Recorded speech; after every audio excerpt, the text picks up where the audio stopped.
Thank you. Hi, how are you? Very good, thank you. How are you doing? Wonderful. I love this film. Thank you so much for it. Thank you. Obviously, it has a backdrop of slavery, but I think that there are some really compelling issues in addition to that that I found even more interesting. For instance, womanism, feminism, independence, a dowry, the reason why people marry in terms of commerce versus love. Can you talk to me a little bit about that? Yeah, you know what? I'm a very thematic filmmaker, and I always want to come at whatever I choose to do from the point of view of these strong themes that you talk about. This story came to me in the form of a postcard print of the portrait of Dido Elizabeth Belle, this biracial girl, standing alongside her white cousin who was raised with her as a sister, and they're both treated as equals in this painting. When I looked at this painting, what I saw was a combination of politics, race, art, and history. And then the sub-themes of that, if you like, were, just as you said, gender, race, status, class, equality, identity, where one finds oneself. And that's what I'm all about. I'm all about telling a story that seems very simple on the surface, but that you start to peel away these layers, and it gets more complex and more complex. And what I want to do as a filmmaker is tell stories that you want to watch more than once. So how do you find amazing stories like this? It's so compelling. It's nothing we've ever seen before. And, it just takes so many different turns. And like you said, it's so multi-layered. For me as a woman of color, I needed to tell a story that looked at gender as well as race, that looked at the role of the woman in the 18th century as well as the role of the black person. And I couldn't tell a story about slavery without telling a story about the ownership of women at that time, and vice versa.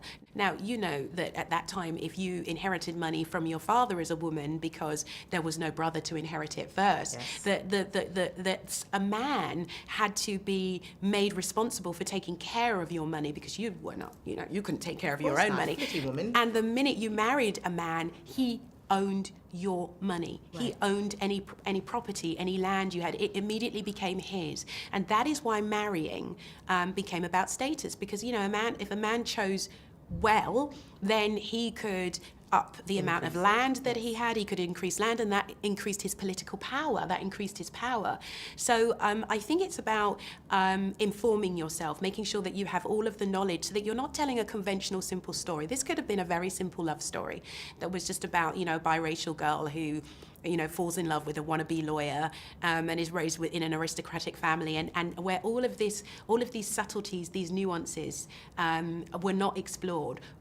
For me, it was important that I'm going to tell a story that is going to explore all of these nuances and all of these details and make all of these comparisons, parallels, to really explore Dido Elizabeth Belle's journey of self-discovery. I have to ask about the sisters because that's so compelling, because normally in a situation where you have a white sister and a black sister, it would have been the opposite in terms of the influence and the power being held with the white child. But what makes this so interesting is the fact that, Belle was the one who had the inheritance. Yes, and that was created in such a way that we could be very clear as to how privileged Dido was, but also Elizabeth. Look, when I first heard that a story, my producer was trying to get a story off of the ground about Dido Elizabeth Belle. The story that he had very much was about Dido and Elizabeth together. It was a kind of 50-50 story, and what I wanted to do was make a story that put this woman of color front and center.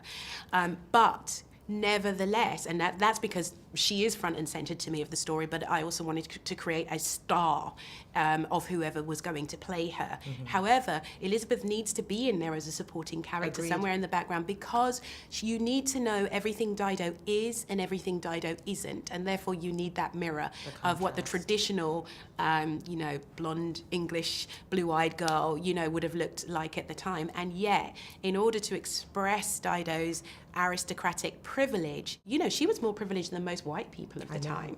And to express that, it was important that she was, she was made a woman of inheritance.